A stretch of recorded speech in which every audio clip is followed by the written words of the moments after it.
Great. Just great. The ray must have knocked out the power. You check your cell phone only to find that it's out of batteries. I knew I should have put on the charger when I got home. Too much Candy Crush. Hey guys, TheElusiveMad here, and today we're playing Do Not Take This Cat Home. But why? It's so cute. Like, look at it. Look at him. Look at the face.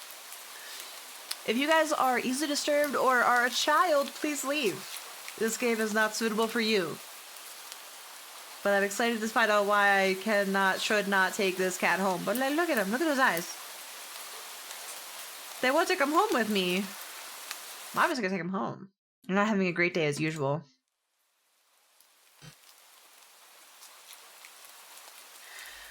Oh, great. It's the first time in a while you felt like going out. But in the middle of your walk, it starts to rain. Typical. What? Maybe this is just a sign that you should have stayed home. Yeah, you can always try again tomorrow. Right? You turned to head home when... Baby? Huh? What was that? There are only a few people around on the street. Makes sense due to the increase of missing persons around the area recently. There's increased missing peoples and I'm out walking. Sure. Well, that and the weather? Weather might be like a big factor. Like, missing people, no big deal. None of them react to the sound at all. None of them? Curiosity guiding your steps, you follow the sound to the entrance of a dark, dingy alleyway. None, I would... Oh, I don't want to go down there. You timidly enter the alley and walk forward. The ground dampened by the rain makes your steps sound louder and more confident than you actually feel. Baby? Finally, the sound source comes into view in the cold, dim light of the alley. Alley? At the end of the alley is a big cardboard box. It's a cat. Huh? Guess that should have been obvious. It's an interesting looking cat. Its pretty yellow eyes shine like gold among the dark sea of its black fur. It puts its front paws up on the edge of the box and looks up at you. Oh, baby. You want to go home with me? Oh, she's so cute. And it definitely knows it. You never had much of an opinion one way or another about cats before.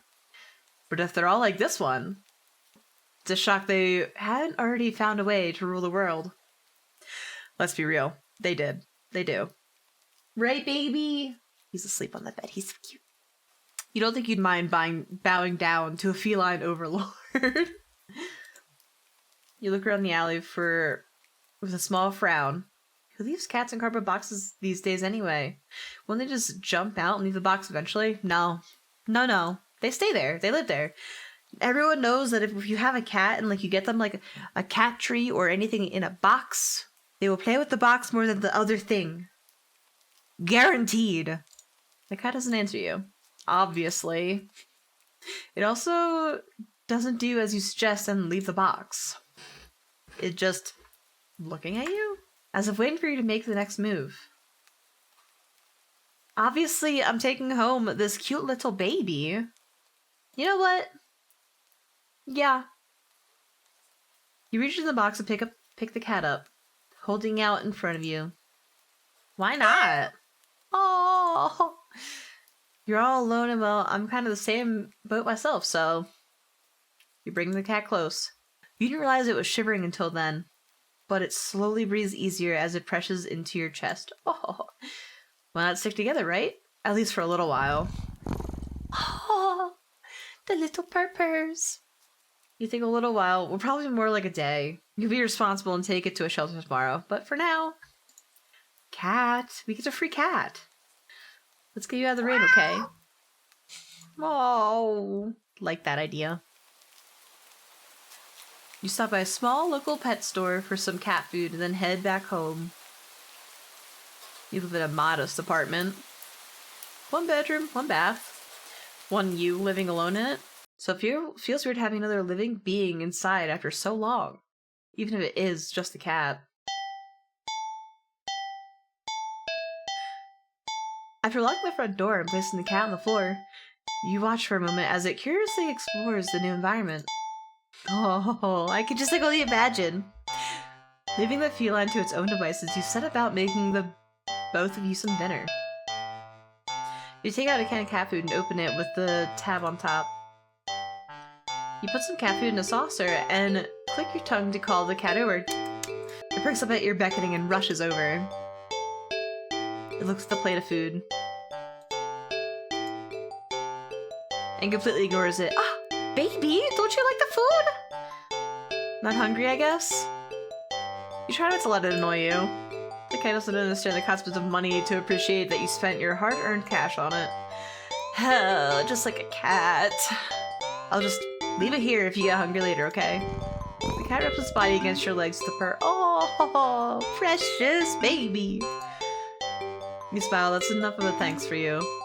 It follows you into the kitchen as you start your own dinner. You decide that you have enough ingredients for a sandwich. I didn't mean to hit that button. Bread toasted, mayo and mustard spread, turkey and cheese and lettuce perfectly placed. Ow! You wince as you cut your finger on the knife while slicing its meat. Oh god, it's too real. It's like work all over again. Stupid. Feel a little embarrassed for such a blunder and toss the knife onto the cutting board. You're about to head to the bathroom for a band-aid when the cat hops onto the counter. It sits on the knife and meows almost pointedly at you. Don't worry, I'm alright. It's just you watch as the cat starts to lick lightly but enthusiastically at the blood on the knife. Ah, at your blood. That's a lot of blood for hopefully a small cut. You're so shocked that by the time you come to your senses, the knife has been completely licked clean. You didn't hurt your tongue, right? There's a sharp blade. The cat sits back, staring at you. You feel a little uneasy.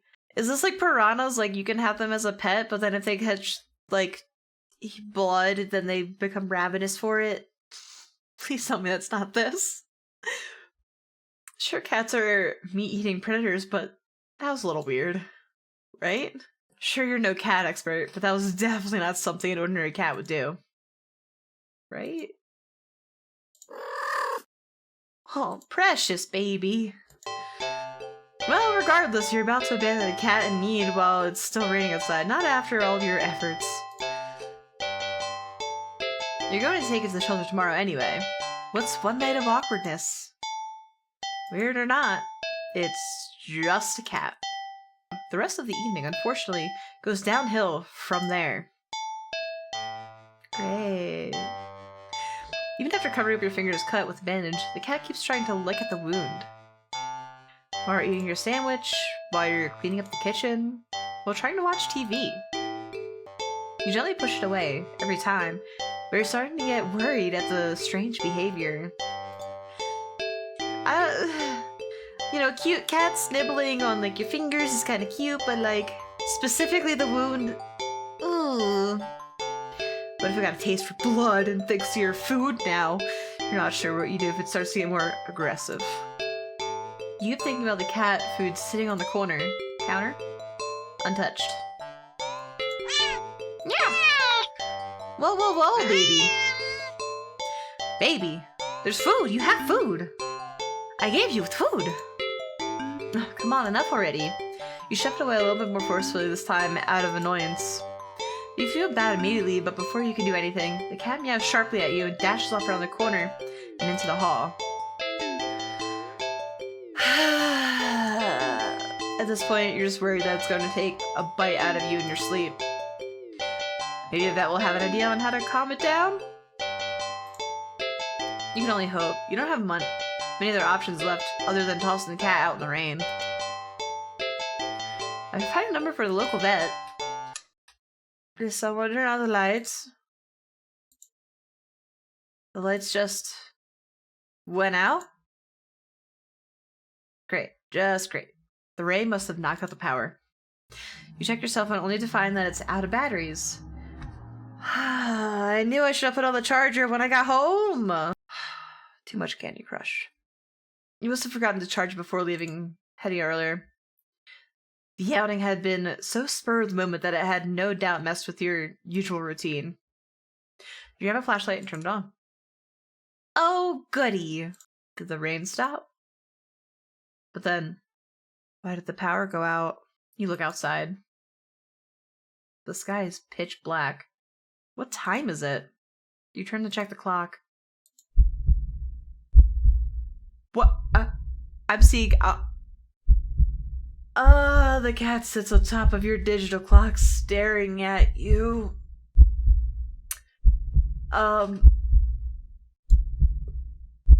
Thinking now you realize the clock shouldn't be working at all with the power outage, but the numbers are lit up.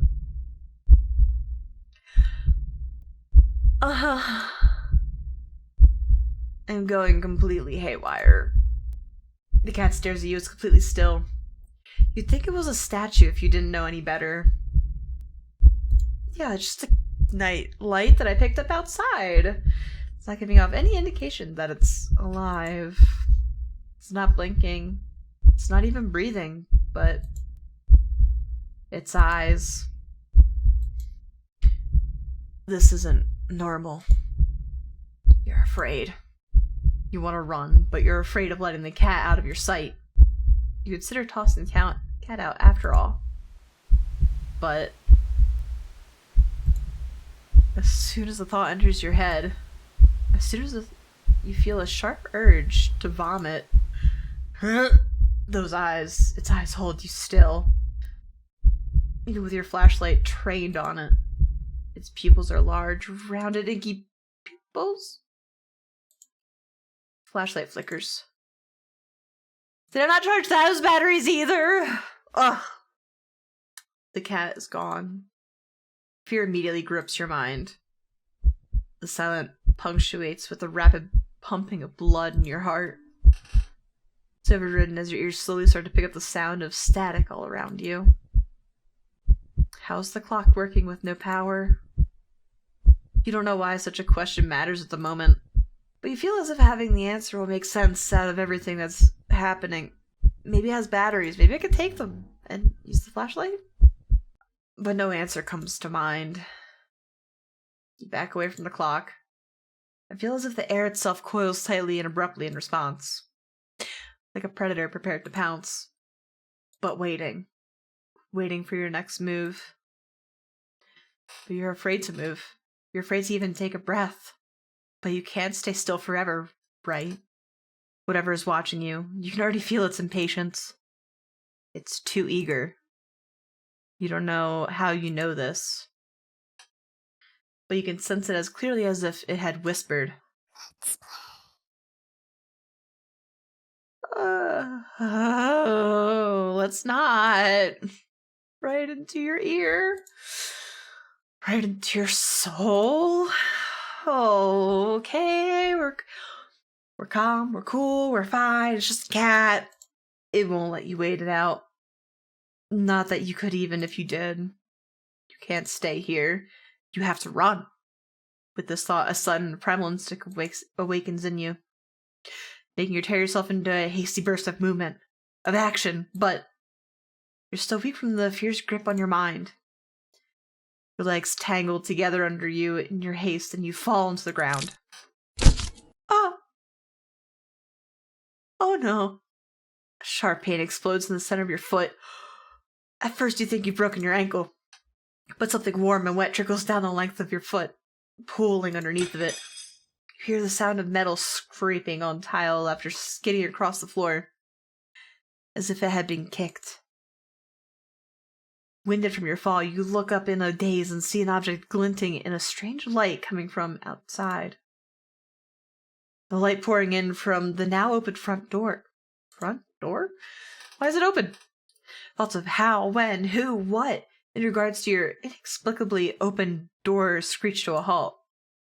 As your brain finally identifies the metallic object you've been staring at. It's your kitchen knife.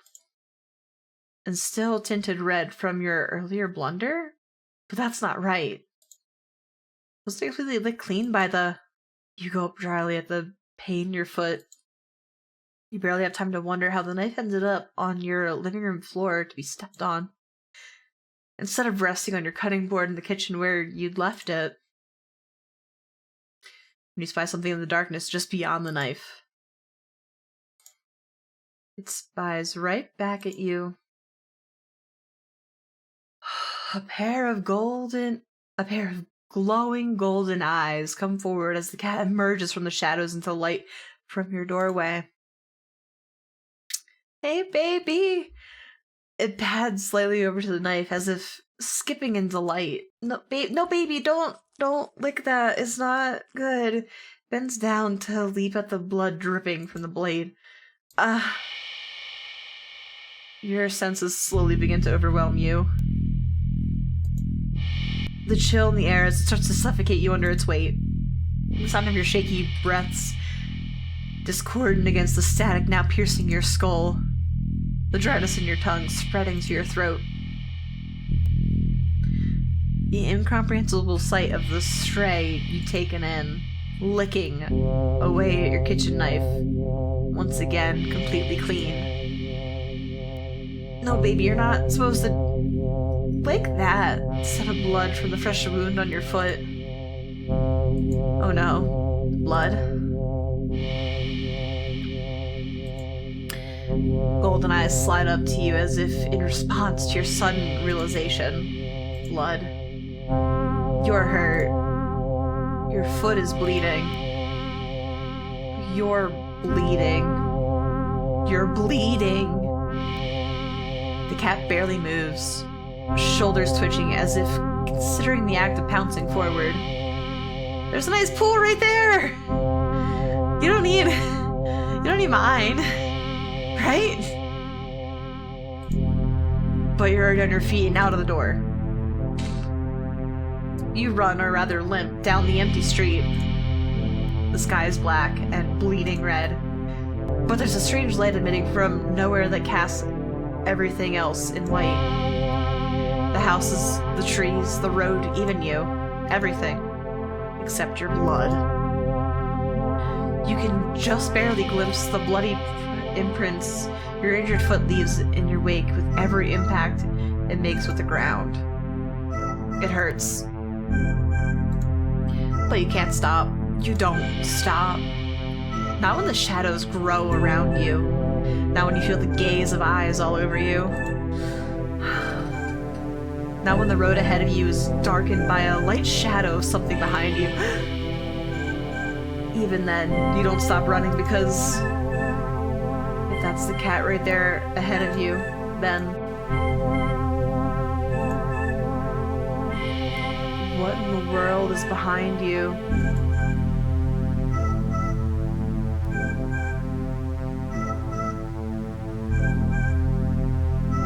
If you're in front of me, I'm gonna look behind me. Huh? Interesting. How very, very interesting. What's interesting? Ending 0? What? What? What began? What began? Should I do this one more time? You know what? No, I'm gonna be happy with my cliffhanger ending. This was really interesting. Like, this actually had me like, really into the story. I'm gonna leave this one here. If you guys want to experience the potential of the other endings, feel free to check it out. This game will be in the description below, so feel free. Thank you guys so much for watching. I really appreciate it. This game was so good. It had me so wrapped up in it. But thank you guys so much for watching, and I will see you in the next one. Bye, guys.